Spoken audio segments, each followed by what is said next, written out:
Good evening. Good evening and welcome to the Hayden Center at the Cosmos Club tonight. I'm Judith Wildy. I am the Chief Operating Officer and a professor within the Schar School, and we're very pleased to have everybody here tonight. I think it's interesting that our Dean Roselle could not be here tonight because he went to the UK.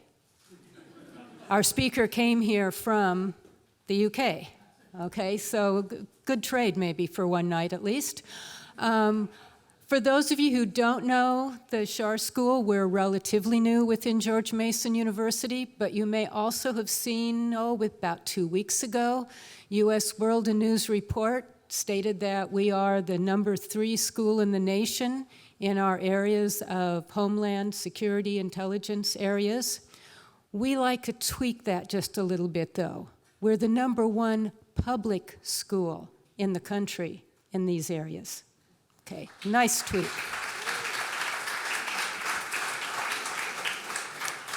And of course, part of that is due to much of the fine faculty we have here, including General Hayden. So we're really pleased to have everyone here tonight.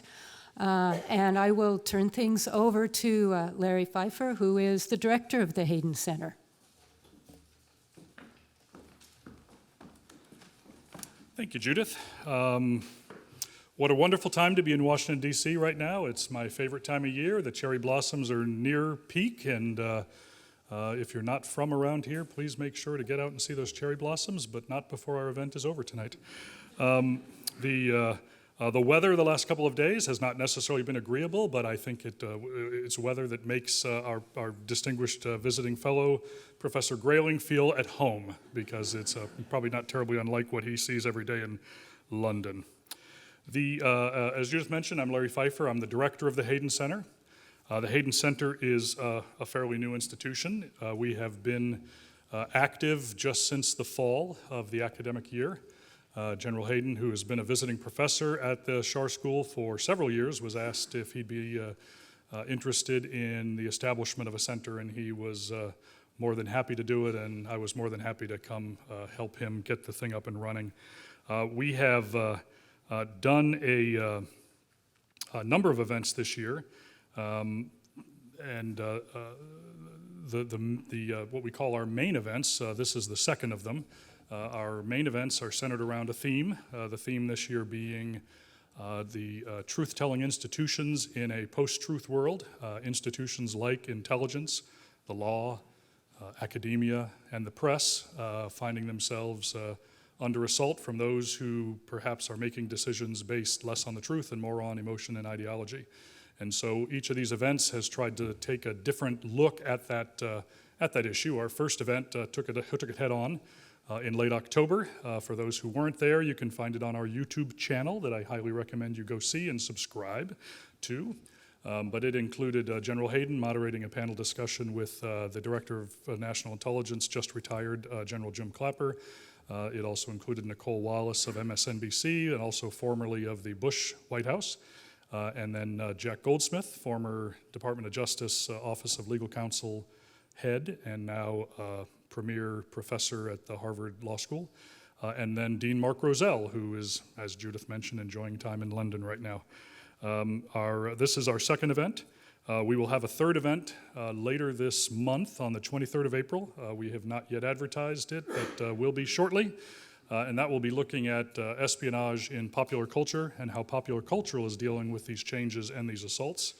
And we will be hosting the cast and crew of the television show Homeland, to include Mandy Patinkin and Claire Danes. So as that gets advertised, don't dilly-dally about signing up. I have a feeling it will sell out fast. It will be at the National Press Club on the 23rd. What I'd like to do now is just introduce General Hayden. That introduction doesn't need to take a lot of time for, I think, the vast majority of the audience here.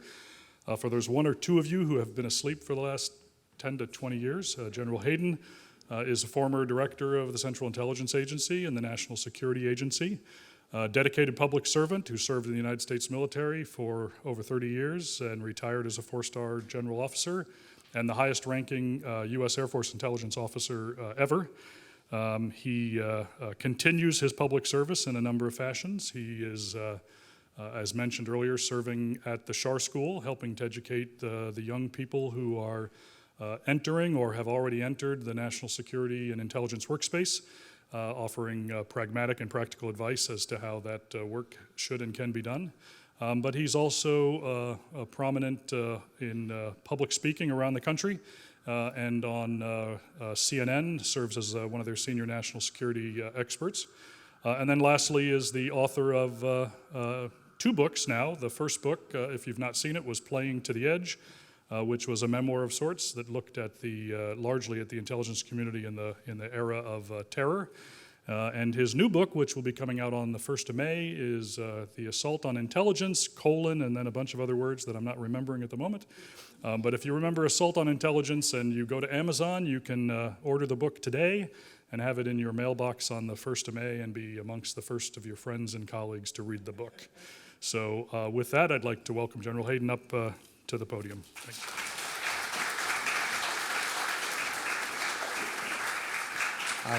you.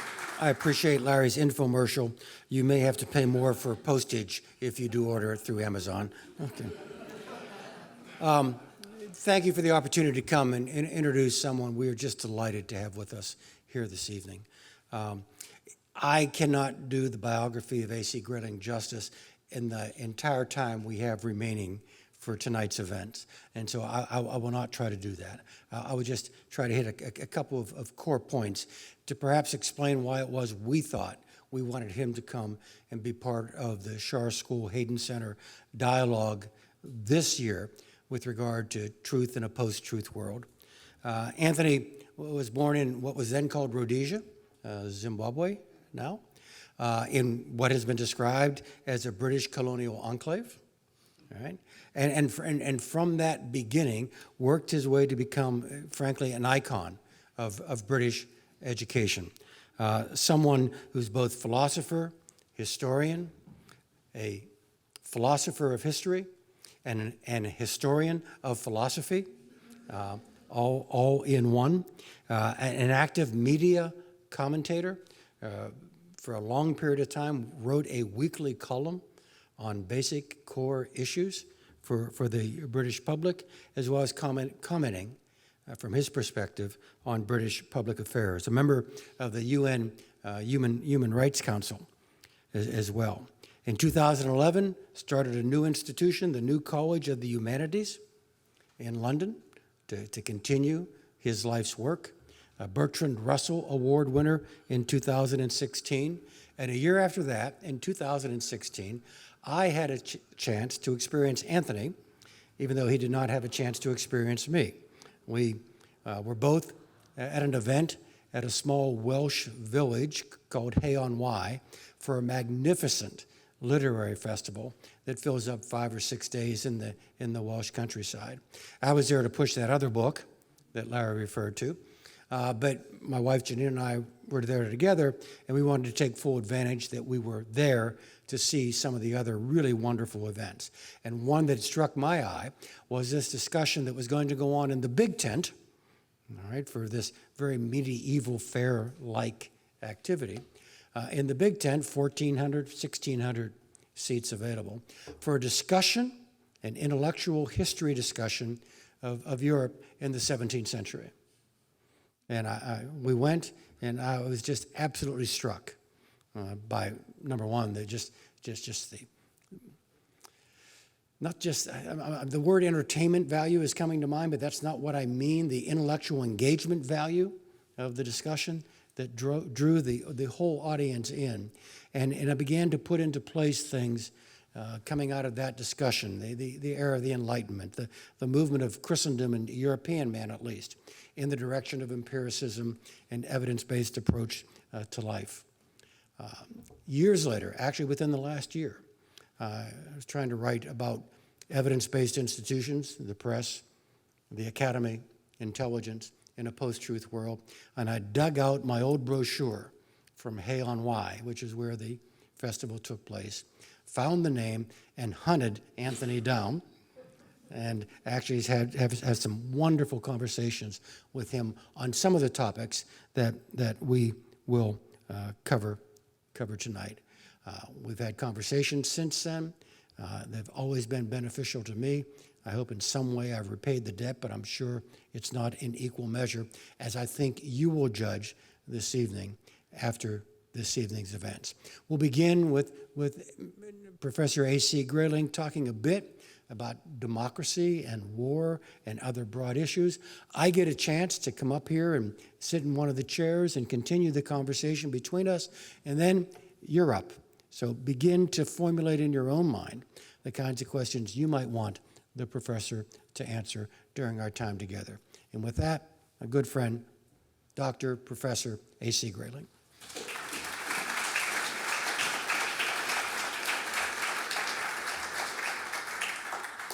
Well, thank you very much indeed to General Hayden and to the Shah School and the Hayden Center for this wonderful invitation. It's lovely to be here. I will confess to you, by the way, that today is my birthday, and I couldn't have had a better birthday present than this. Thank you. Now, why did I tell you that? The point about leaving your 21st birthday behind is that you really ought to be forgetting subsequent birthdays. So my themes are democracy and war. And because we haven't organized breakfast for you tomorrow morning, I'm going to have to be brief. I've got to really just touch heads of points on these two great topics. And the way I'm going to bring them together, if I may, is as follows. I wrote a book recently on war, an inquiry, a philosopher's inquiry into the question, why is war a feature of human history and of human societies? What is the wellspring of these destructive events which can tear down in a matter of seconds now with modern weaponry what it may take many centuries to build up? The two great questions that appear to press, and they are each of them, of course, questions which need to be dug into to get the real texture of them, are, is it human nature that somehow or other constitutes a prompt for these very violent confrontations between groups of people or within a society or between nations? Or is it something in the way that we arrange our affairs? Now, in the question and answer session or the discussion session, I will give you some more reasons, if you want them, as to why I reached the conclusion in this book that I agree with those people who say that war is an artifact of the way we arrange our political and our international affairs, that it is not something which is natural to human beings. Even though we humans can from time to time feel very aggressive and want to punch somebody on the nose, Mr. Biden recently confessed to just such a sentiment, even though that might be the case, that is not the same thing as war. Oddly, war is a matter of violence and destruction at the tip of the spear of military activity. Most of what happens in preparation for war and arranging the logistics, manufacturing armaments and uniforms, training soldiers, making plans, requires calm and cool heads and rationality. Organization, which is really a very key feature of war and which distinguishes war as such from more local and temporary flare-ups between people at a football match or in a saloon bar. That distinction is a very important one, and we need therefore to pay attention to the arguments that say war is an outcome of the way we organize ourselves nationally and internationally, and it is not a feature of human nature. If it were a feature of human nature, there would be far less post-traumatic stress disorder experienced by people who've seen the most horrific things in the field of conflict. Now, this is a point that we may revert to later on. But my reason for coupling it with the question of democracy is that, as you know, it is a commonplace, not entirely accurate, but almost wholly so, that democracies don't make war on one another. Democracies do make war. They make war on other people, mainly on non-democracies, but they tend not, on the whole, to make war on one another. And that's an interesting fact. All the more so because democracy in our world is very much under pressure at the moment. We look around the world and we see a number of figures on the world stage who, in their practice, Mr. Xi Jinping is one, Mr. Erdogan in Turkey is another, the leaders of Poland and of Hungary in particular. But here's a troubling consideration, which is that since 1945, the majority of countries in the world have either become or have pretended to become democracies. And this is because they've looked at the great examples of democracies, the United States of America and the Western European countries, the wealthy, the influential countries, the countries which also have a certain amount of military punch. And other countries have wanted to emulate them by adopting that model.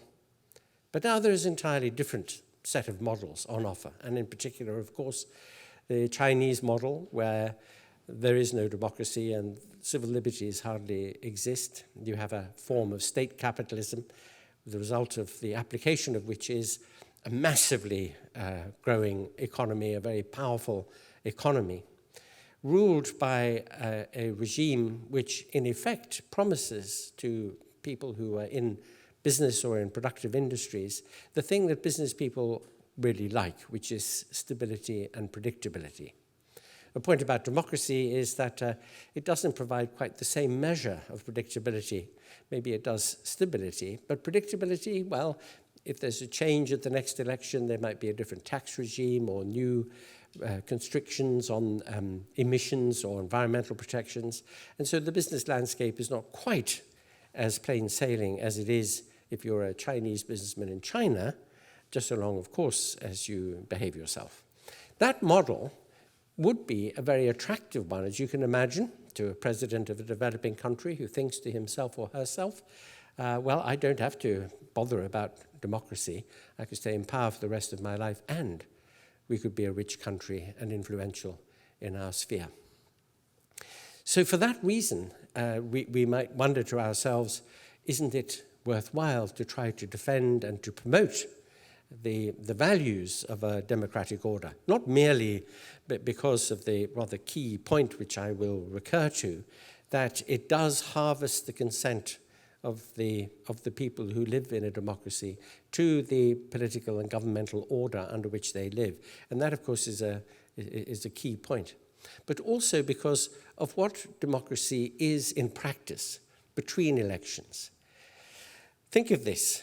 The sound of democracy is noise, it's a Babel, it's discussion, criticism, argument, people putting forward ideas and other people knocking them down, being hunted down by the press, yapping at your heels all the time to make sure that you behave yourself. Whereas by contrast, the sound of a tyranny is silence. There's no discussion there, there's no opportunity for criticism or dissent. If any kind of opposition exists, it does so underground. And it's very easy in those sorts of circumstances for civil liberties to go by the board. And civil liberties matter. Think of it. We all know that privacy, which of course we've given up because we have embraced with such enthusiasm social media. We've stripped ourselves naked to the view of any private or public agency that cares to have a look at us. I mention public agency with a certain diffidence in the circumstances. But a very good friend came to see me in London a few weeks ago. He lives in New York. He told me that he'd put on his Google Calendar the fact that he had an outpatient appointment at a hospital in Manhattan. And for the next 3 days, he was bombarded with advertisements every time he went online for his local crematorium. Well, this is just a small indication of the fact that we are now very much under scrutiny from all directions, because this very powerful, extremely useful, rather wonderful thing, the access that we have to cyberspace and these electronic communications, have stripped away our privacy. So perhaps among our civil liberties, what shreds of privacy remain, we still value. We still value our autonomy, our right to congregate with other people, to discuss, as we are doing tonight, for example. And above all, we value freedom of expression. Not that that is an absolute value. We all know the trope, that it is really a crime against humanity to shout fire in a crowded theatre. We all know that. So on a case-by-case basis, you can make a case for saying that there are times when perhaps we should be a little constrained about what we say. But in general, freedom of expression matters, because without it, you can't have an education system worth the name. You can't have cultural and artistic endeavor. You can't have a legal process where people can accuse and defend themselves. You can't have a political process where people can put forward ideas and others can challenge them. And so civil liberties hugely matter. And civil liberties are very intimately annexed to the idea of democracy. Democracy and civil liberties grew up hand in hand from the Enlightenment of the 18th century. And they very, very intimately depend upon one another.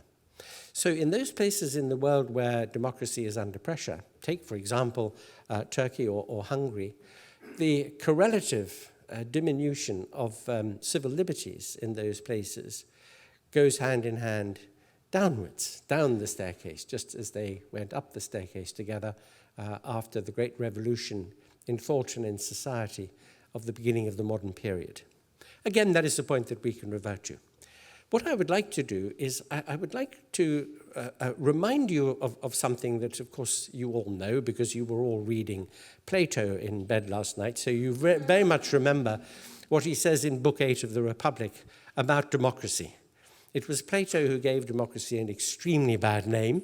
He thought that democracy is nothing other than a form of ochlocracy, which means mob rule. He thought this because he thought the demos, the people of the demos, were uninformed, short-termist, self-interested, lacked any consideration for people who weren't there themselves or their close kin, who would have so many competing and conflicting desires and interests that the Babel of opinion and the confrontation between people would result in there being anarchy. There would just be a disorder in society and nothing of any value would get done. And he therefore thought, as so many people did for so many centuries after his time, that one or another form of more authoritarian, top-down governance was to be preferred to democracy. And indeed, this is a point, this view of the demos, it's a very lofty and condescending view when you think about it, is a view which is still held by plenty of people even today. Famously, Winston Churchill, everybody knows that he said, democracy is the least bad of a lot of bad systems. Well, we know that.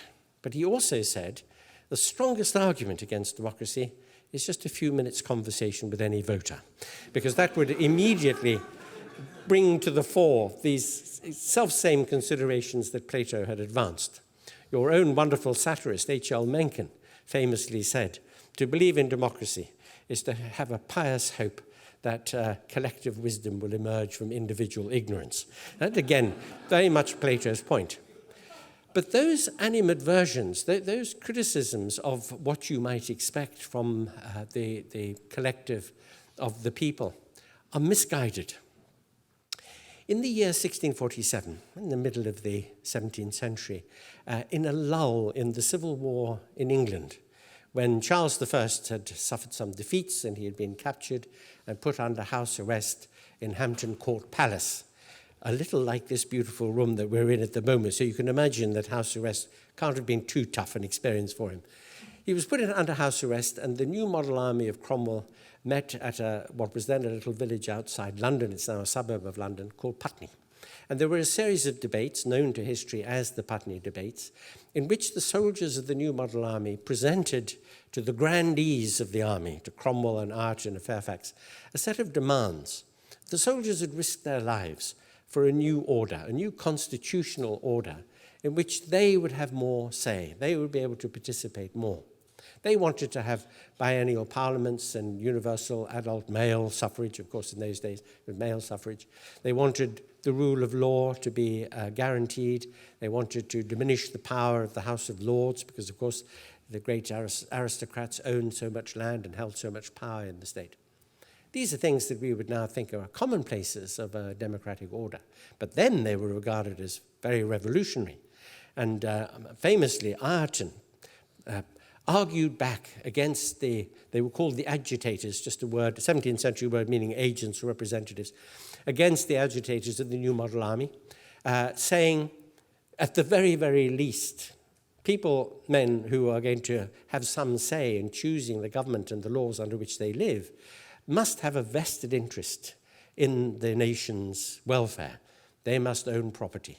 And if you don't have property, you can't have a vote. After all, if you give the vote to people who don't have property, what are they going to do with it? They're going to use it to take the property away from the people who have the property. So we can't tolerate that.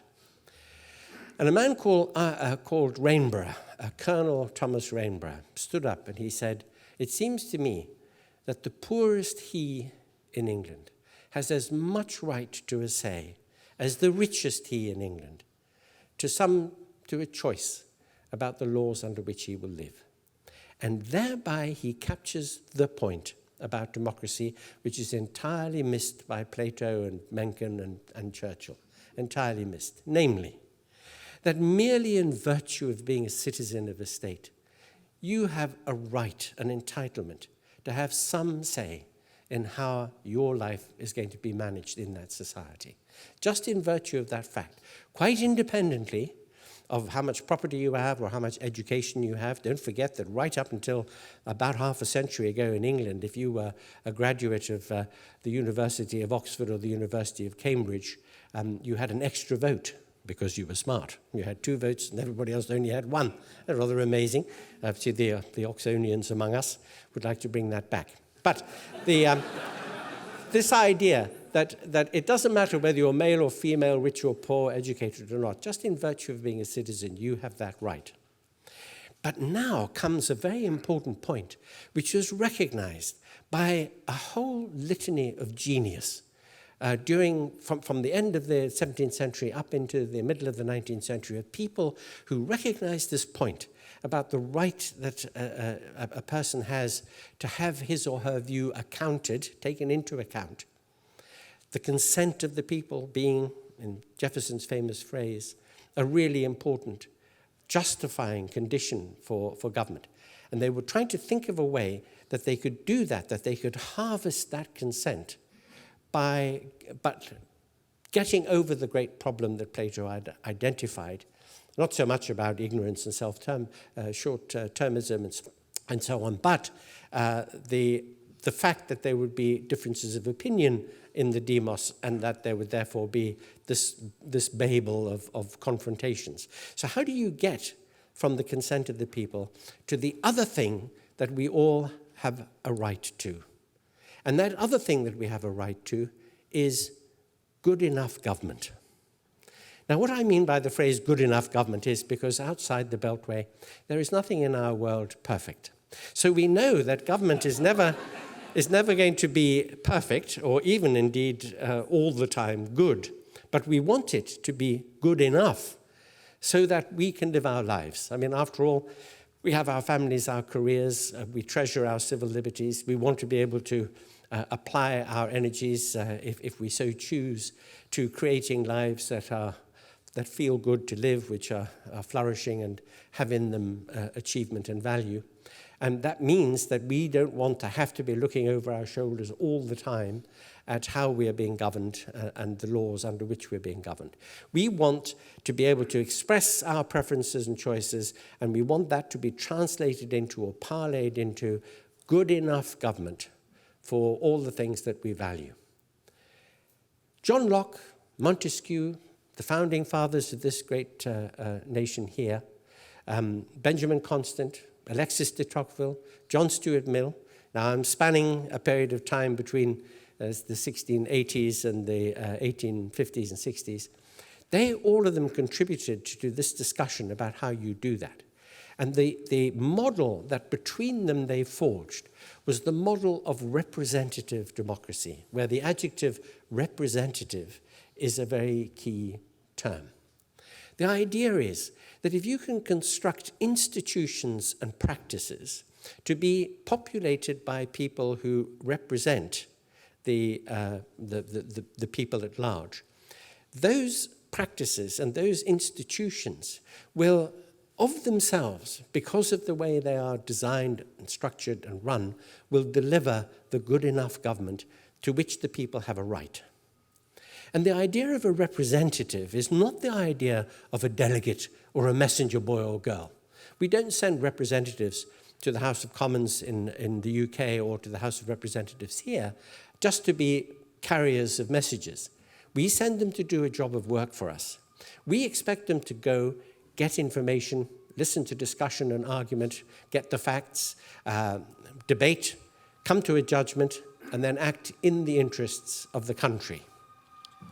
Well, what I've just described there as the task of a representative, of course, is highly idealized, because our representatives more often are representing their own individual interests and the party line, much more than they are the interests of the country, at least on every occasion. And the reason why that has happened is that as the franchise has been extended more and more, as the vote has been rolled out to more and more people, so that by the early decades of the 20th century, most of what we think of as the Western liberal democracies — I use the term liberal not in your pejorative American sense, by the way, but in the correct European sense of a rational, sensible person. But in the Western liberal democracies, the idea of a universal suffrage for all adult members of society who haven't disqualified themselves is now taken for granted. But as that franchise was extended, so politicians realized that they had to organize more and more. They had to get themselves into parties, and then they had to exert discipline in those parties to ensure that they got the party agenda through. Now, all you have to do is reflect for a moment on the very concept of party discipline to see that it contains at very least the seeds of an anti-democratic aspect. It may not always be so, but it can be so. I want to give you a vivid example of how the idea, the control, the very condign nature, if you want to put it that way, of party discipline can really seem to act against both democracy and against the national interest. And this relates to a tragedy unfolding on the other side of the Atlantic, which goes by the name of Brexit. Now, I'm going to be entirely neutral about Brexit and just say that I think it's a bloody stupid idea. And I think most people who have any view of the matter and who know something, both in the United Kingdom itself and in the rest of the European Union, would agree with that sentiment. In fact, they would think I was expressing myself rather mildly. Well, about a year ago, just a few days over a year ago, the House of Commons in London passed a bill, the Notification Bill, empowering the Prime Minister of the United Kingdom to notify the European Union that the United Kingdom was going to leave the European Union. There is a ticklish little point. I'd make a quick footnote that this related to a subsection of the Lisbon Treaty about notification, but not about the decision that Parliament is meant to take of the matter, but that is another story under litigation at the moment in the UK, so I will leave it to its own devices. But the vote in the House of Commons for notifying the EU proceeded pretty well as follows. MP after MP after MP after MP went into the lobby to vote in favour of the bill, saying, this is a terrible idea. This is a very bad idea. We shouldn't be doing it. It is known that the majority of members of the House of Commons and an even larger majority of members of the upper house, the House of Lords, are what are known as Remainers, that is, people who don't want Brexit to happen. And yet they have supported the government, both the governing party, the Conservative Party, and the opposition party, Labour Party, have supported these measures, because the leaderships of the two parties have demanded of their MPs that they vote according to the leadership's wishes. They've been whipped, as the expression is. I think it's an expression you use here too. They're whipped into the voting lobby for the party line. Well, there is an outstanding, or let me use a different, more pejorative term, an egregious example of how party discipline reflects the interests of the party and the party line, and not the interests of the country. This is just one little aspect, and but nevertheless an important one. The way that our democracies have developed has had this twin-track aspect to it. On the one hand, the widening of the franchise. On the other hand, the fact that meant that political organization had to get more and more smart so that agendas could be got through. Acting, therefore, having the effect of being anti-democratic on too many occasions as a result of the fact that a particular agenda may not actually represent what the interests of the country are. Now, why might this happen? Well, it's because both in this country and in the United Kingdom, we have a voting system for the House of Representatives here and House of Commons, the first past the post voting system, which itself is a very distorting system of electing representatives. Let me give you an example. Suppose you have a weird-looking gerrymandered constituency somewhere, as it just might happen in somebody's imagination, and that there are 100 voters in that constituency. 100 voters. And suppose 10 people stand. 10 people manage to raise enough money to stand in the election. 8 of them get 10 votes each. 1 of them gets 9 votes, and the last of them gets 11 votes. The person with 11 votes will go off to the House of Representatives or to the House of Commons. 89 people in that constituency will be unrepresented. Now, that is a commonplace of elections in the United Kingdom, certainly. Almost always, there are very, very few cases that governments have been elected on a genuine majority of votes, over 50%. Most governments have voted on something in the region of, as it might be, 40% or less of the popular vote cast.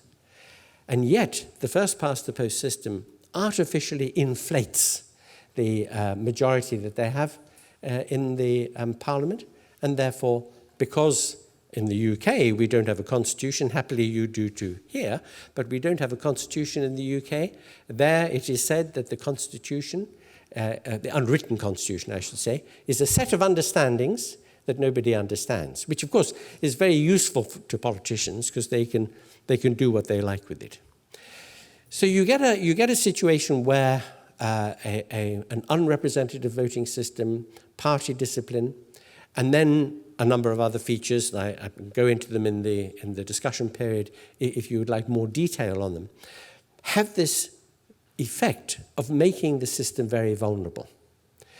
If you have good people who are honourable, people who are dedicated, people for whom government is a vocation, who desire to make a contribution to their country, and there are many such people, although, as you know, anybody who goes into politics, however idealistic they might be, when they get there, they find that to get up the greasy pole, you have to be reasonably firmly attached to the rear end of the person above you on the greasy pole, compromise, not telling the complete truth about something. All political careers, as you know, end in failure, because you begin by annoying one group of people because you're favouring another, and then you annoy yet another group, and eventually you've annoyed all groups of people, which is why you fail in the end. I mean, really, politicians, if they want to be remembered with affection, should take a leaf out of the poet's book and die early. But generally speaking, politics is a hard game. It's a difficult job for the politicians, but it is also one where the very nature of our order, even including the responsibilities of the Fourth Estate to try to keep politicians honest, will make them dishonest, will make them cover things up and manage the truth, famous remark, to be economical with the truth, and to reach all sorts of compromises in order to get anything done in the political order, which is what makes us dissatisfied. So if it turns out that there are people in government, people in positions of real authority and power, elected people, who are not of the very first rank and who are not dedicated, then the way that the institutions of our representative democracy can be manipulated can act against the interests of the country. And that is happening. I just make one passing remark about the United States. After all, I'm a visitor in your very, very wonderful country. I have the greatest admiration for it, love many things about it. But I can't help noticing that the Electoral College was set up to ensure that extremely unqualified people would not get into high office. I leave that one hanging in the air. Then I would say that in the case of the United Kingdom, our democratic order there has for too long depended upon the individual personal honour of the people who have gone into politics. And as somebody who is very much a fan and a supporter of the great, flawed but nevertheless great ideal of the European Union, a project which of course has many difficulties and it will take a long time, no doubt, to get right, but it has so many good things about it. Nevertheless, at the same time, I think that the attitude of the British to the European Union has too much been manipulated by misrepresentation of what it is and misunderstanding of its nature. A fault of the political order, I think also of the press in the United Kingdom, the tabloid press particularly, which has been extremely partisan in its opposition to the EU. But the idea of the EU has, in just one respect, militated against our politics in the United Kingdom in the following sense, that the EU has made politics less ideological over time. The main parties have competed with one another over who best might manage our membership of the EU. All those great debates in the past about socialism and capitalism, all the deep divisions between people who had passionate reasons for wanting to support one view of the world against another, all those have rather faded away, with the result that you don't get that many first-rate people going into politics. There are more interesting things for them to do than to compete with one another about who's going to manage a system. One result of that would be, and this is an entirely personal judgment of mine, that very second-rate or third-rate people, too many of them, get into the system and they operate those institutions. And they operate those institutions in ways rather different from how their predecessors did. Some of the great statesmen of the last three-quarters of a century are people who lived through the Second World War.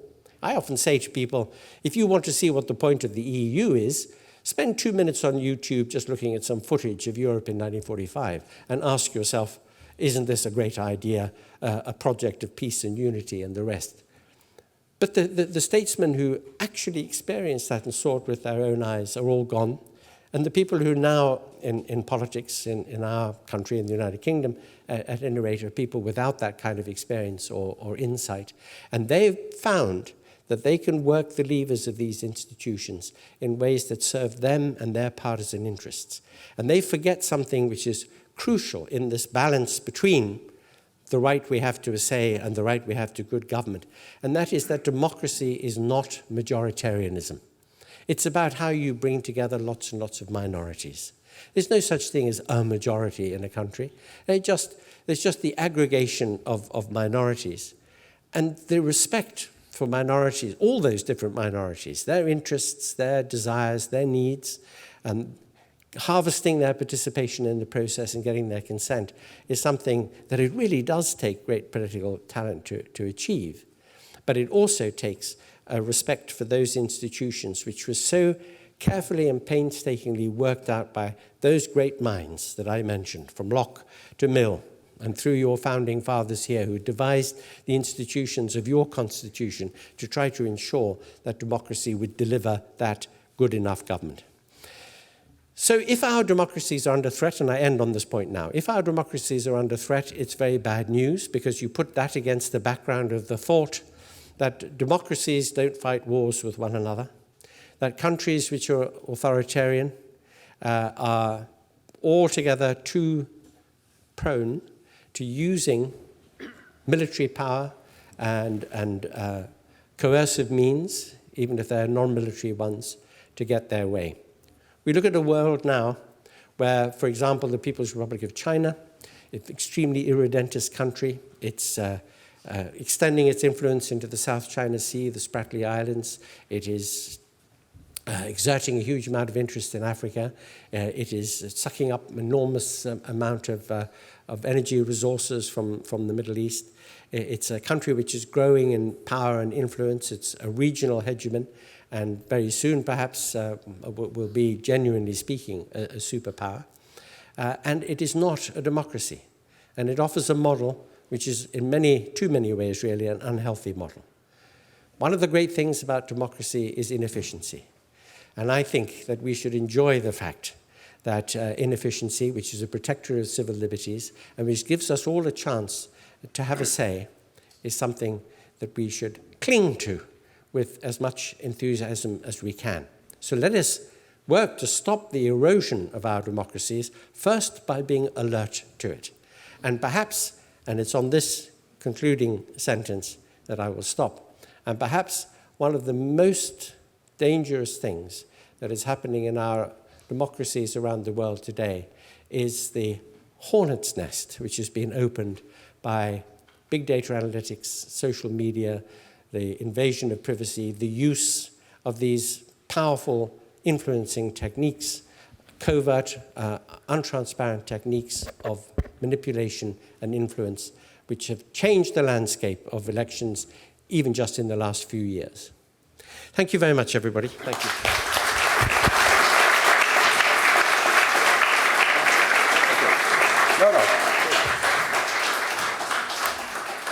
Doctor, thank you. I've got a few questions. Maybe drive the conversation forward, and remember, everyone, think of questions you want to ask Professor Grayling. So I've got a series of questions about issues in my homeland, but I do have one in yours. So I first saw you at Hay-on-Wye in June of 2016. We were staying in a country home with other contributors to the fair. Breakfast, dinner, the conversation, universally Brexit. Talked to people at the event, conversation, universally Brexit. I met no one in any of those encounters that thought Brexit was a good idea until the driver came to the home to take us to Heathrow. And we got into the car and asked him about Brexit, and he was the first one I met who actually was seriously considering that leaving the Union was best for the United Kingdom. What was going on? What you spotted there was that people who are going to be at a literary festival are, let me just put it bluntly, the kind of people who wouldn't want to see Brexit happen. And then you met somebody who did want to see it happen. And there was very definitely a democratic, a class and income distinction between those who wish to leave and those who wish to remain. I think it's important for this discussion about the apparent choice that the country made to leave the EU, since our politicians say the people have spoken, the people have chosen, that we should remember the following very, very significant fact, a fact which feeds into something that has to happen after Brexit, which is a real re-examination of the political order in the United Kingdom. And that is this. Of the people who were given the vote in the referendum, and I use that phrase advisedly because three very significant groups of people were denied a vote in the referendum. People who had a major material interest in its outcome. These were young people, 16 and 17-year-olds. Now, that demographic had been given a vote in the Scottish independence referendum of 2014, so there was a good precedent since it was their future that was at stake. They were denied a vote, and there had been discussion about giving them the vote, and it was turned down. Citizens of other EU countries who live in the UK because of freedom of movement and so on, who live in the UK, pay their taxes there, bring up their children there, have married British nationals, they weren't given a vote. And yet they had a big stake in what the outcome would be. And finally, our own fellow British citizens who have been living abroad for 15 years or more were denied a vote. It seems an entirely arbitrary cut-off point, and it would seem extraordinary in most constitutional orders that any of your own citizens of voting age would be just denied a vote for that arbitrary reason. So those three constituencies were denied, and therefore the franchise was restricted. Now, of that franchise, 37% of the total voted to leave.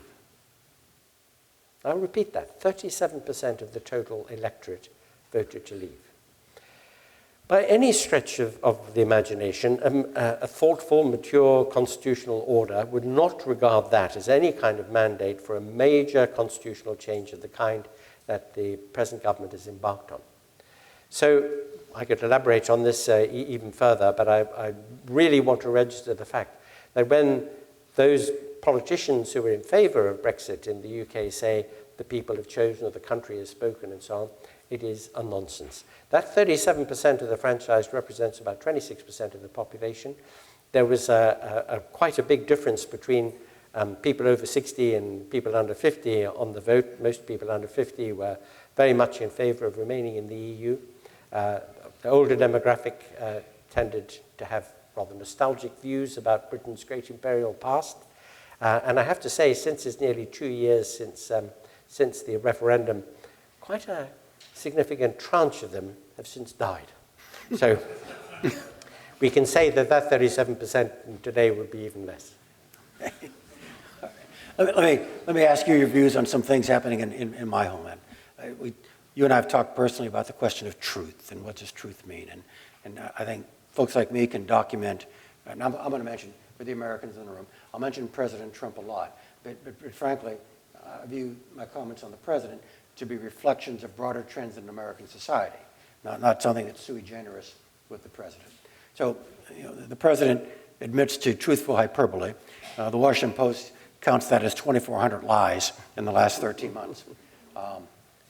New Jersey Muslims celebrating 9/11. 9/11 families of 9/11 terrorists leaving the country a few days before the attacks, none of which were true. I grew up in western Pennsylvania, which is largely Trump country. A journalist there, Selena Zito, is not just from western Pennsylvania. She's from my neighborhood. And Selena has tracked Trump country, Rust Belt voting very well. Selena came up with the famous phrase, people like me took Trump literally but not seriously. People who voted for the president took him seriously but not literally. And when I talk to Trump supporters, they don't try to defend everything the president says. But they often say and always suggest or indicate, or I can sense, that the president is speaking not to the specifics of a truth, but to a greater truth. Or that he's saying things that rhyme with a greater truth they believe in. What are we to, you're a philosopher, what are we to think about what that means about truth? Well, it raises, I think, a very interesting point, and also you're quite right that this is one of the central issues of our time. Now, I'm going to give you an answer in two parts, if I may, and the first part would seem a bit sneaky of me, because I want to finish a point about Brexit, but it relates to this, which is your driver to Heathrow. Would have picked up a lot of things that we might regard as not entirely true about the state of Britain or about Europe. That a great deal of opinion and polemic assertion, which was very often deliberately false, had been leveled at the country, really, I suppose, in order to persuade people to use their vote.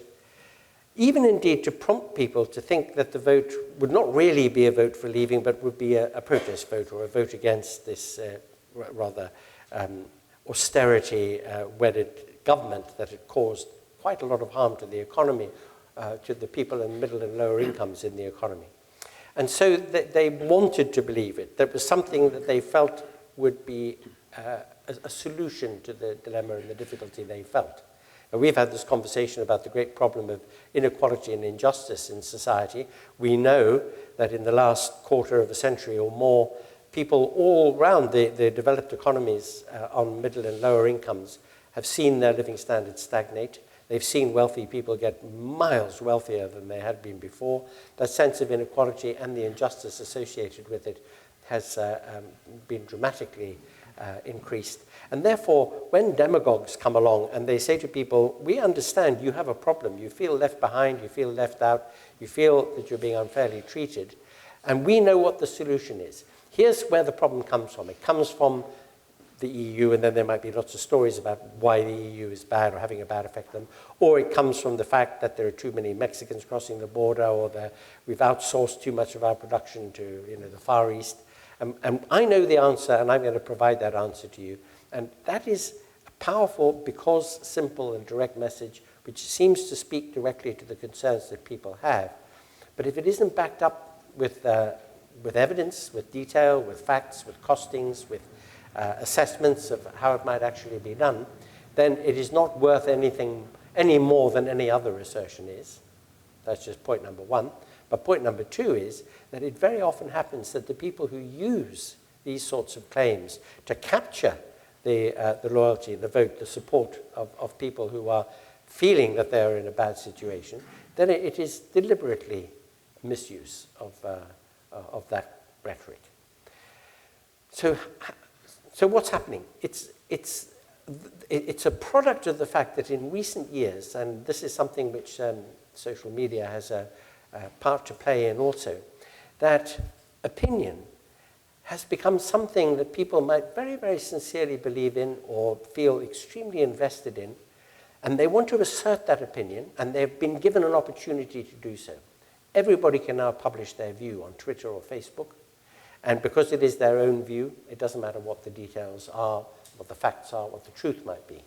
And as a result, we are now drowning in a tsunami of opinion, and it's very, very easy for somebody who says, but look, here's a fact, for people to say, yes, that's your fact, it's not mine, that's your truth, I don't accept it.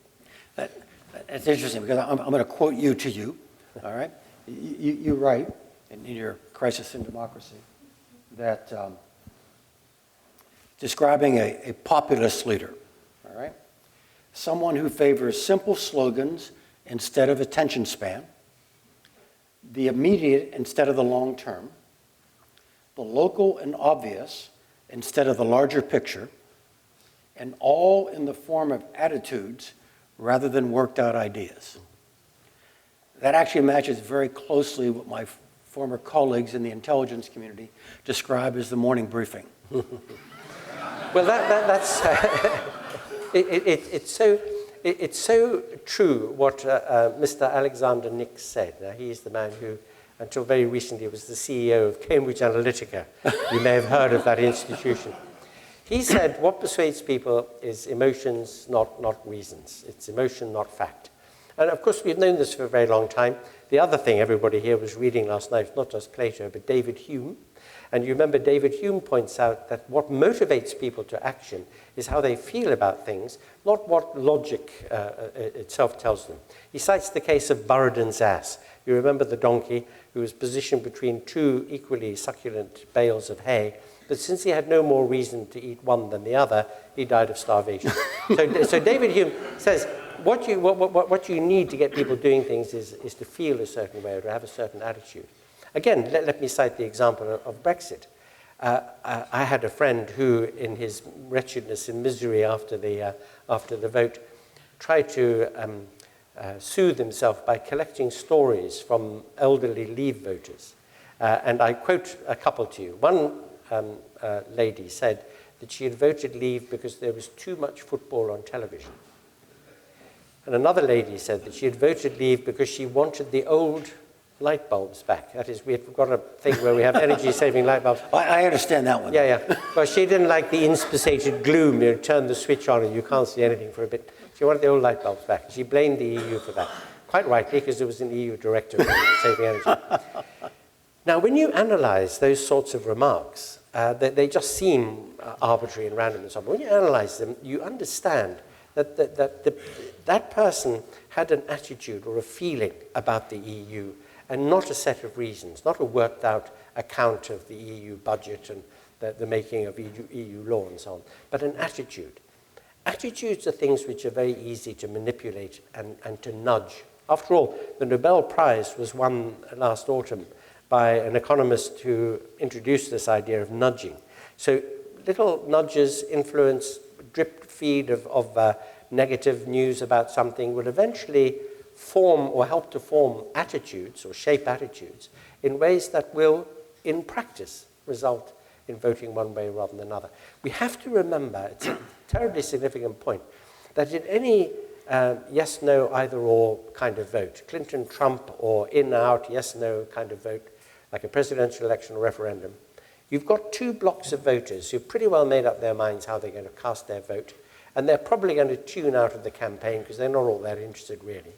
But it's the people in between, people who haven't made up their minds, the people who are persuadable, the people who can still be influenced.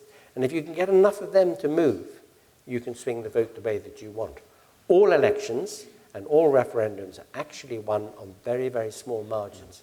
And this is why this targeting of untruths and half-truths and attitude-forming, emotionally charged messaging can have such a big impact on outcomes.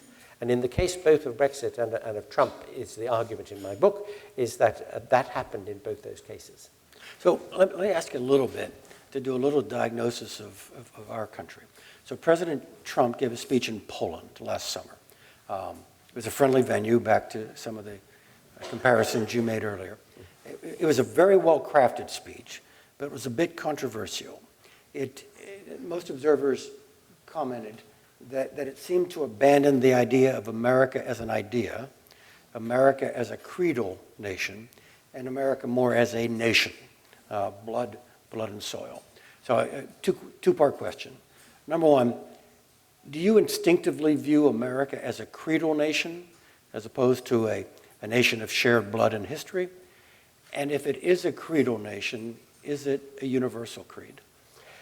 Well, I think certainly it is a creedal nation, and I think the kind of ideals that the creed express and embody are ones that would do pretty well everywhere. Now, I speak as somebody who would be described, I suppose, in American terms as a sort of registered Democrat, slightly on the left, maybe. Slightly. This is Washington, so but you know about Democrats and Republicans. So we've got a view about social justice, about making things possible for everybody, and being inclusive, about valuing things like our autonomy as individuals, our liberty, but also recognizing that society is a theater of compromise and cooperation, that we do better together by pooling resources, and that a civilized, mature, kind society is one that looks to those who are disadvantaged or who find the struggle in a very, very complex society too difficult for them. So that kind of outlook is one which I think can very well be described as creedal. Now, in the American creed, the idea is that every American citizen has a chance. You can all become millionaires, you can all become president, you all have a great opportunity. And what's interesting is, and now I speak as an outsider and an observer, but I report something that an American friend told me, that this idea of having this possibility as an American of reaching the horizon, of getting to the top of the hill, that this possibility has seemed to have failed recently. People feel that they're in the queue, but the queue is not moving. And what's worse, it's not just that the queue isn't moving, but that some people are jumping the queue. And when you think about the sort of Trump base attitude, it might be that you're stuck in the queue and the people who are jumping it are women, gays, and Mexicans.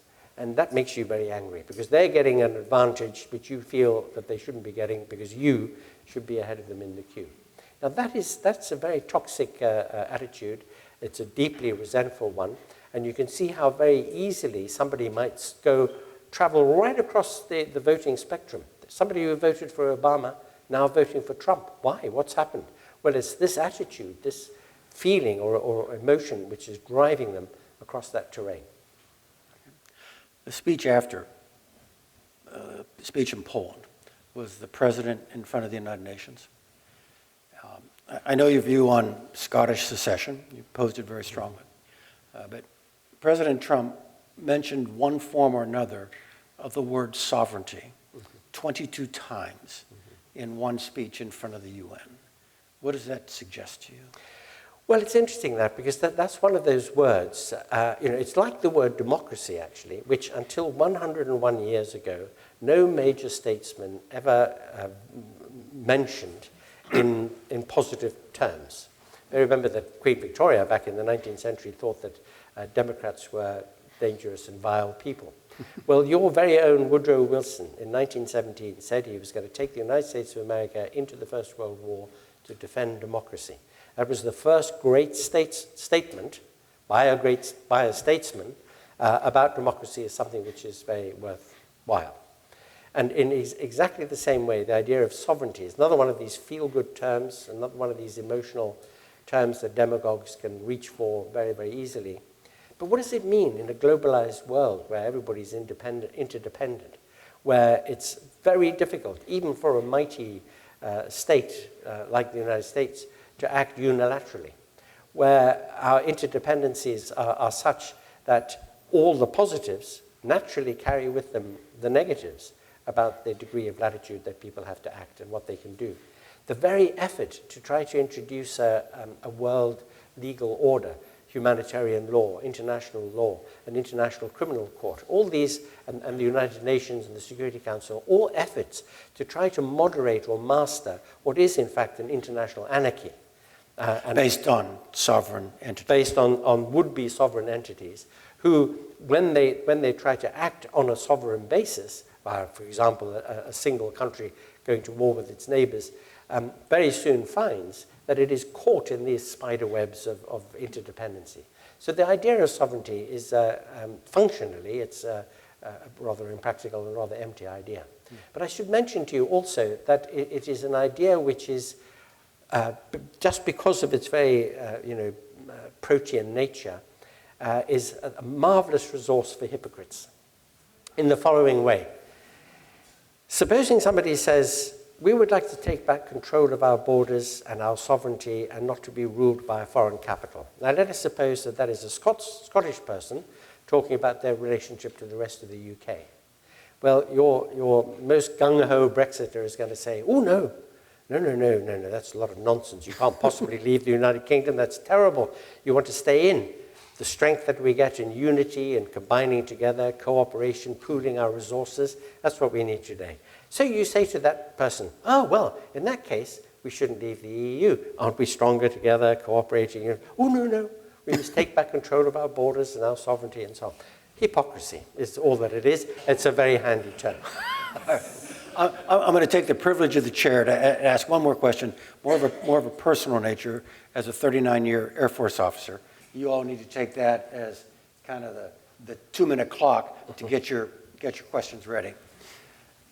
Seemingly out of the blue, and literally, I guess, in 2006, you wrote a book called Among the Dead Cities, which was your view of the strategic bombing campaigns of World War II.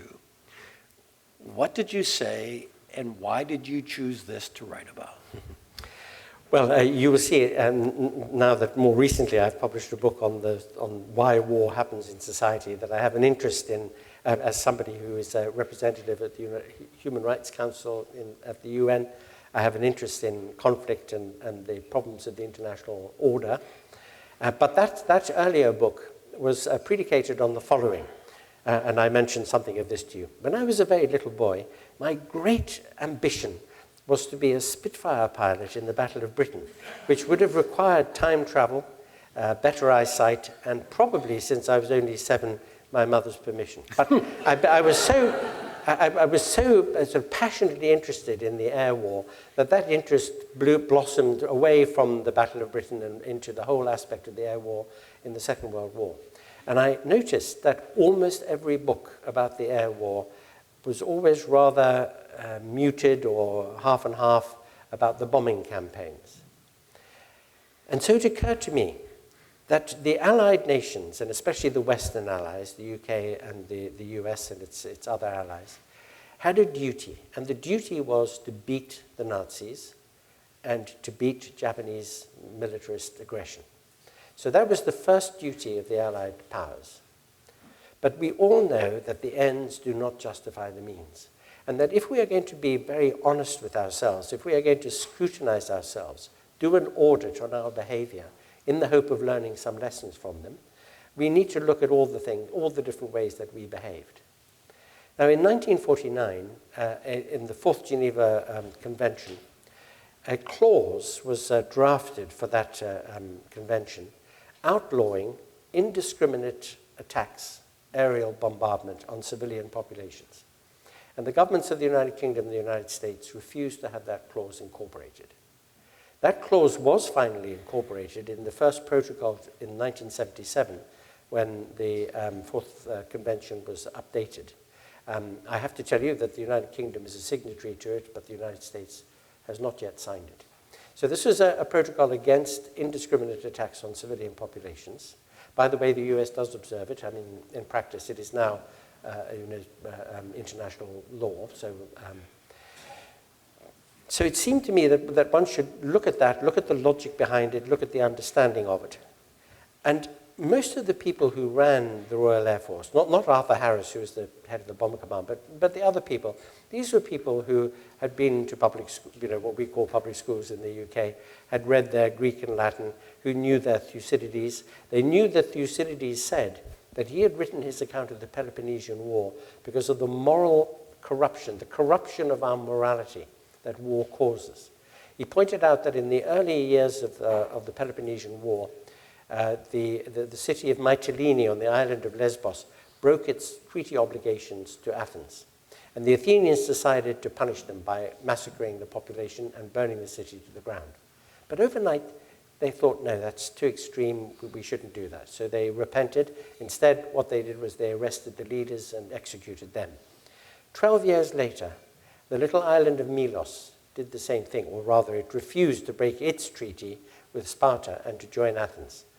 And the Athenian generals went and they said to the leaders of this little island, they said, the strong do what they can and the weak bear what they must. If you don't agree with us, that's the end of you. The Melians didn't agree with them, so the Athenians killed them all. Killed all the men, took all the women and children into slavery, and they burned their city.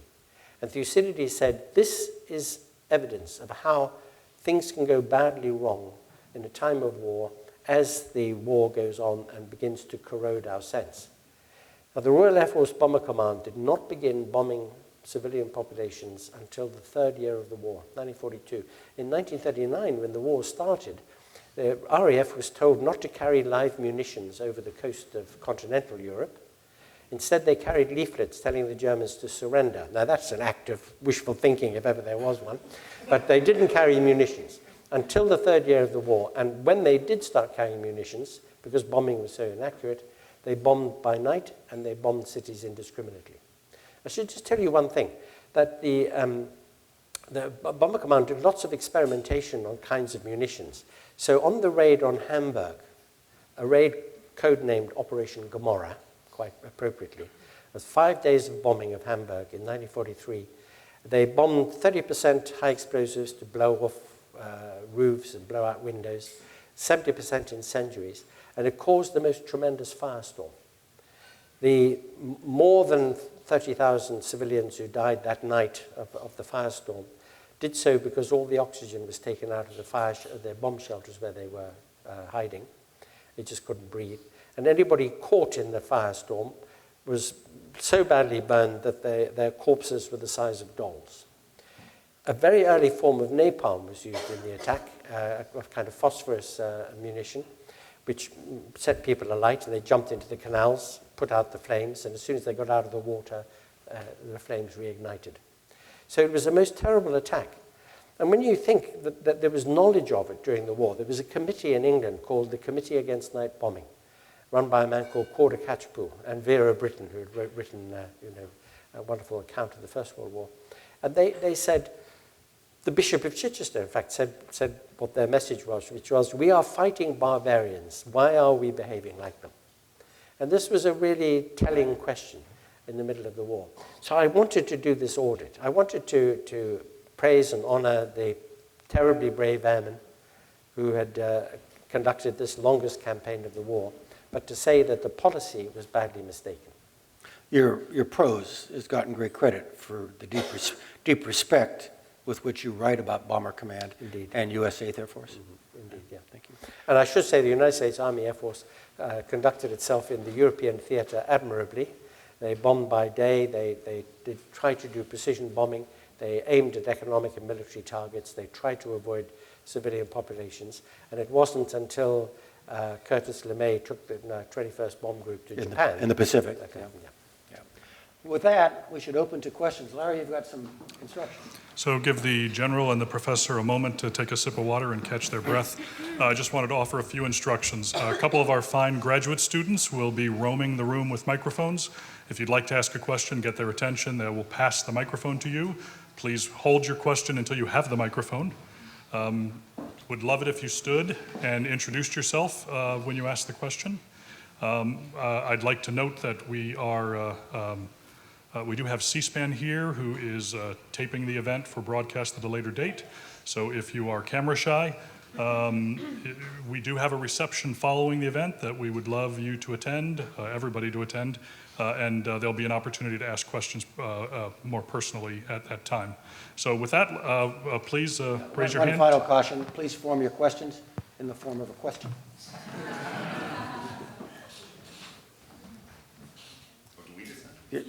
Go for it, right over here. And why don't you go ahead and set up a second one over here. Thanks very much for this great event tonight. Oh. There you go. It should be. Hello? Yeah. Great. In one of his books, historian Yuval Harari, he posits that the tremendous advances humanity is making in the form of artificial intelligence, automation, and other fields is going to lead to what he calls at some point a useless class because we just can't stop this inexorable growth. How do we make sure that we're harnessing all the benefits that we need from these technologies to keep pace in so many fields, whether it's medicine, foreign policy, and intelligence, but also prevent what he happens, this dystopian view from coming to fruition, and making sure that we ensure enfranchisement and empowerment for this group that he thinks will become useless in the future. Do you know what one thing? Sorry, was there a problem there? No. One thing that it's tremendously important to bear in mind when we think about the future that greater and greater application of artificial intelligence will bring about, and also genetic engineering of human beings and new generations of human beings, is that anything that can be done in the way either of the use of AI or of the use of genetic manipulation of the human genome, anything that can be done will be done. However hard we try to stop it, however much we try to limit it, bad people or very rich people or somebody or other will make use of these things, and these things will happen. And so it behoves us to try to be as prepared and proactive as we can be about how we're to manage the outcome. So the point that you've raised is a very good one.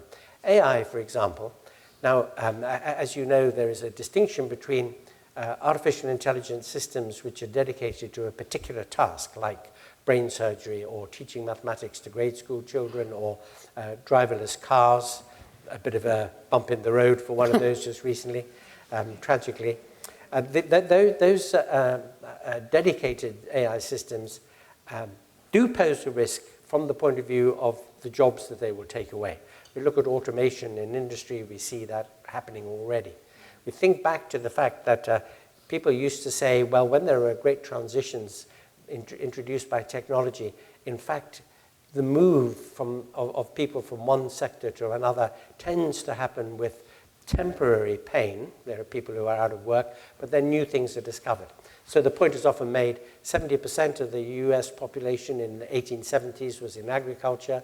By the 1950s, it was 3%.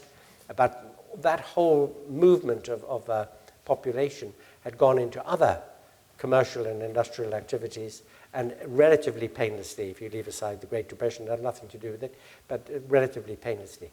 People forget, however, that there were 25 million horses in the United States of America in the 1870s, and by the 1950s, there were 9 million of them. So the question is, are we men or are we horses? What is AI going to do for us? Are they really going to make us redundant, or will we find new things to do? And that is now an open question. A more serious question is whether artificial general intelligence, AGI, that is human-like intelligence, but much superior to our human intelligence, because the minute that we get a system which is as intelligent as we are, within minutes or hours, it's going to make or create vastly more intelligent systems. And what would such a vastly more intelligent system think to itself if it asked itself the question, what is the most disruptive, destructive element in the world today? What's the biggest nuisance in the world today? Well, the answer is us, isn't it? That would be the end of us, it would seem. Unless we could somehow build into an AGI system some kind of restraint, some ethical restraint, or a means of switching it off if we're in a position to do so. So I think there are genuine risks out there. There are also, of course, huge, huge promises that AI might bring to us. They might open up horizons that we can't even at this moment begin to imagine. And when you consider that we've solved many problems that technologies have introduced in the past, we should be hopeful, we should be optimistic about it, because after all, what's the alternative? Pessimism? Well, just find a high building and jump off, if that's your view. So we have to try and be optimistic about it. So far as genetic research is concerned, and manipulation of the genome to produce 6'5", blonde, 150 IQ, super athletes, that's going to happen. And we perhaps it may be a good thing, because after all, we are now in charge of our own evolution. And maybe it's sort of inevitable that in 300 years' time, people will look back on us at our, sort of bad teeth and, bad manners and what have you, and think, well, thank heavens we discovered how to manipulate the genome. Question over here. Good evening, sir. You mentioned earlier that democracies garner the support of the governed. In the U.S., we have not officially declared war since World War II, but we've had repeated armed conflict and major combat operations. And we often debate the limits of the authorization of the use of military force from 2001. What do you believe is the right feedback mechanism and the right level of support that the leadership should get from the governed before entering into armed conflict? Well, at the very simplest and most basic, it would seem to me that the government of the day ought to be authorized to take action in defense of the state, of the nation, but that to engage in offensive activity, there does need to be greater consent, harvested in one way or another, as it might be by maybe another election. In the United Kingdom, what might happen would be a general election.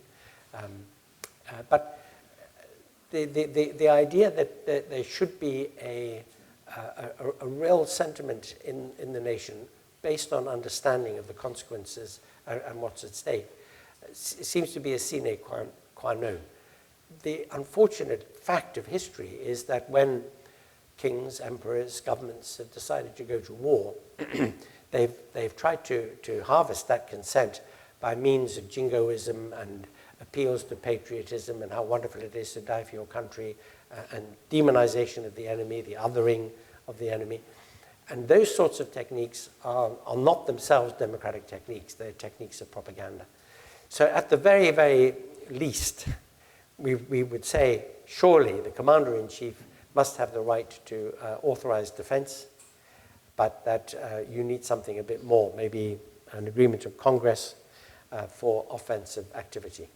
Now that, of course, means that you can distinguish between offense and defense. Sometimes to defend yourselves, you have to be offensive.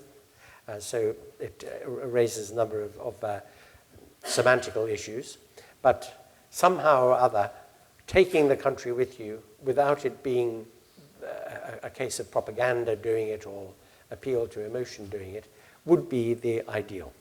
But as you know, nothing is ideal. Very, very quickly, because I know there are other questions. Several summers ago, my government expected your government to support action against the Syrian government with regard to crossing a chemical red line. And Parliament was called back from summer recess and voted no. How do you personally view that dynamic as to what happened? Well, let me give you a slightly different example in order to illustrate the answer I'm going to give. The answer I'm going to give is that might have been an unhelpful thing in the short term, but in the long term, it was a good thing. Let me give you a different example. When Osama bin Laden was located and was killed in that operation, killing Osama bin Laden and disposing of his body in a way that was undiscoverable, I think he was dropped into the Gulf or something like that, what was in the short term the right thing to do, because to arrest him and put him on trial, have him in Guantanamo, it would have made him an even bigger martyr and there would have been more trouble ensuing.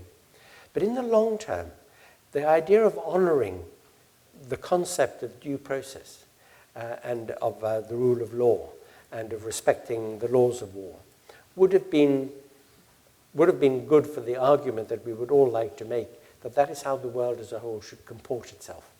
So the short-term view and the long-term view are always in conflict with one another, and very often in times of emergency, And when one is calibrating the degree of danger that an action would produce, the short-term view tends to prevail.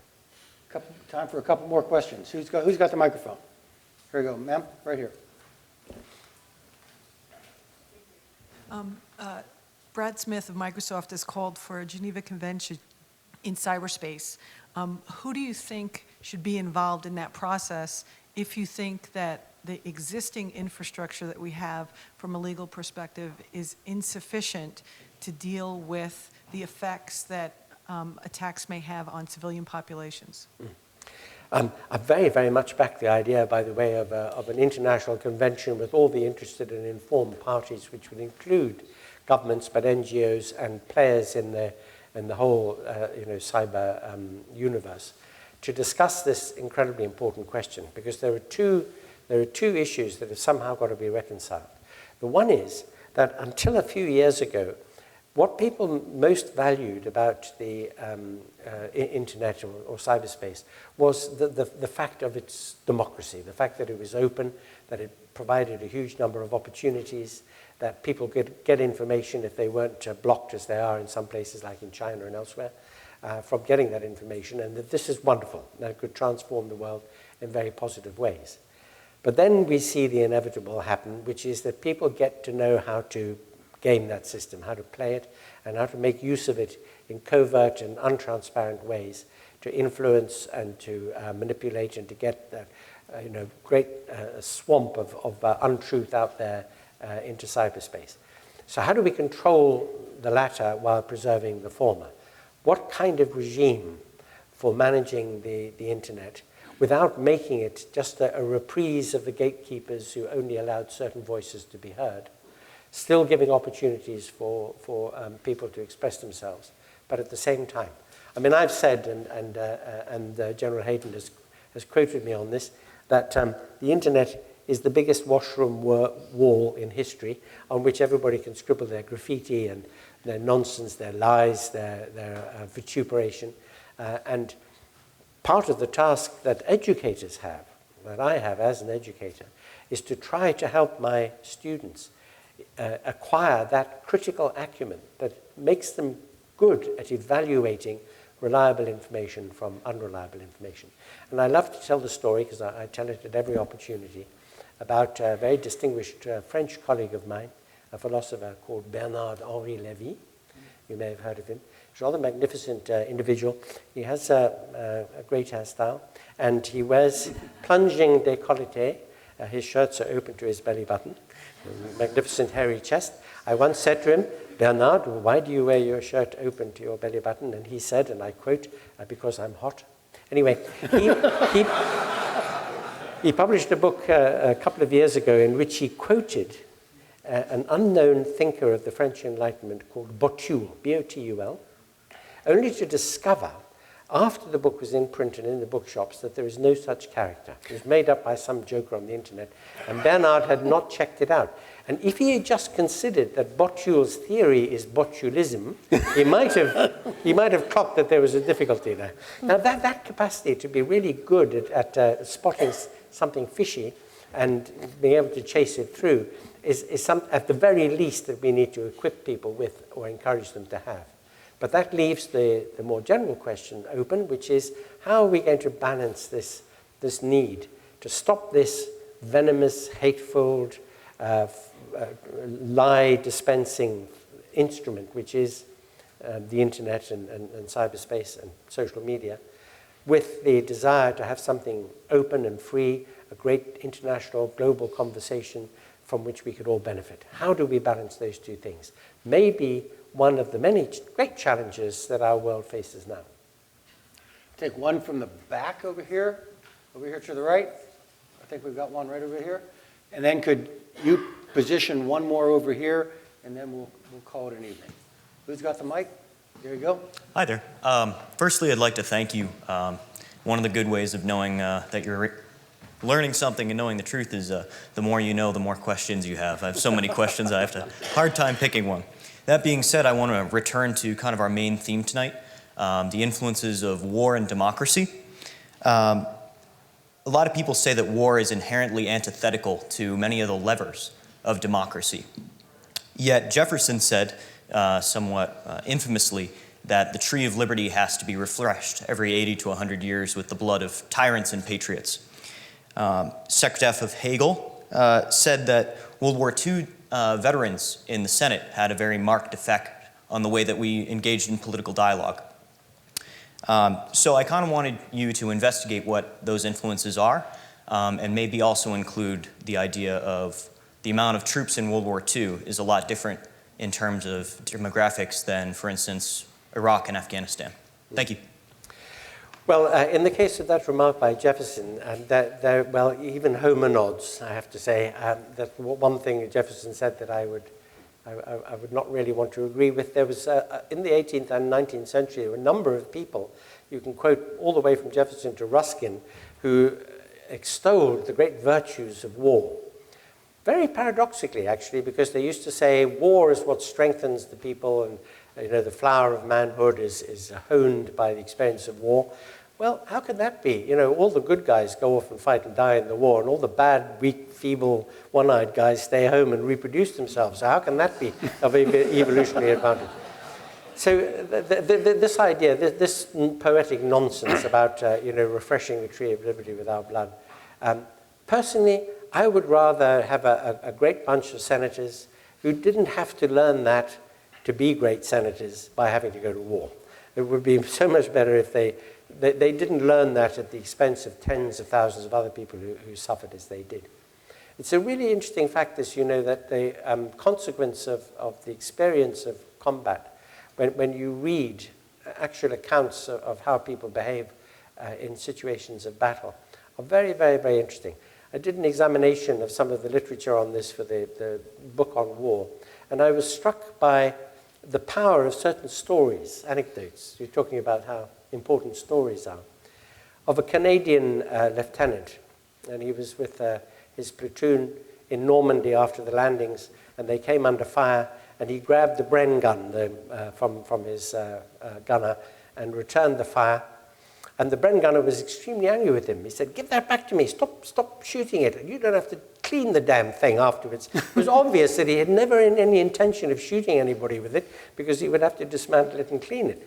And this officer said that he and his sergeant used to have to go up and down the firing line, kicking their troops to get them to look up in the direction of the enemy and point their rifles in that direction. And this was an indication of how ineffective conscript armies can be. Turns out that quite a small proportion, about 20% of them, tend to be fully effective in battle conditions. And what that says is something about the horror, the way that people are appalled by the prospect of killing other people or of seeing blood and guts and all the horrors of combat. You have, at the moment, because of the highly effective body armor that infantry troops have, and the excellent frontline surgery and medical evacuation that frontline troops have today, many people who would have died in former conflicts but who are alive today with terrible injuries or terrible experiences, a tsunami of post-traumatic stress disorder, which tells us this is not great for human beings. It's not a great experience for the majority of people who go into it.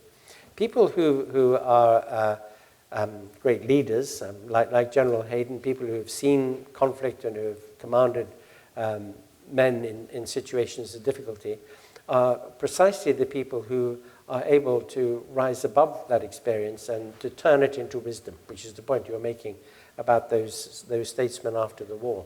But for the great majority of people, there's nothing nice about war. One last question over here. Yes, please. So sorry, I'm a little bit camera shy. My question is about your comment on China, the unhealthy model. Recently, a month ago, Xi Jinping his term limit is eliminated, and his thoughts inserted to the Constitution. And it's from what do you think the direction China is going, and should the West be worried about it, because China have a lot of influence both on soft power and militarily nowadays? Yeah, that's my question. Thank you. Well, I have to confess to you that I think people should be a bit concerned, not just the West, but also the neighbors of China.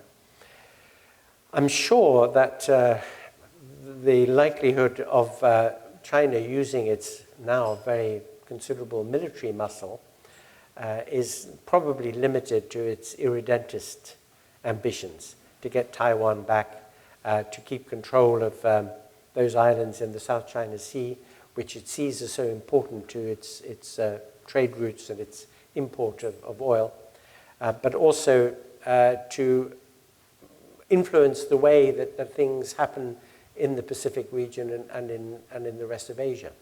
So the kind of decisions that are made by an authoritarian long-term government are not the kind of decisions that tend to get made in democracies. They tend to be ones that cleave much more closely to the national interest as perceived by those leaders, who would be prepared to use means that would, on the whole, be unacceptable in a democratic order. And the fact that President Xi has made himself president effectively for life is, I think, a bad sign, because it means now, especially that he has centralized in his own hands all the chief officers of state. It means now that we have somebody who is as powerful in some ways, controlling the kinds of resources in some ways, that they come not that far off from being near where the United States is, but with somebody who is obviously calculating, very clever, playing the long game. We all know the famous remark that Zhou Enlai made when he was asked about the French Revolution, what he thought of it, and he said it's too early to say. Well, this is the Chinese attitude to being patient and getting the advantage over the longer term. So you can be very sure that Xi becoming life president is a step in a move. What that move is, part of the jigsaw puzzle with the Sprattleys and with everything else that China is doing, is one that people really ought to be thinking about. We will reconvene in the cocktail hour afterwards, where you can ask further questions. Now please join me in thanking Dr. A.C. Grayling. Thank you very much.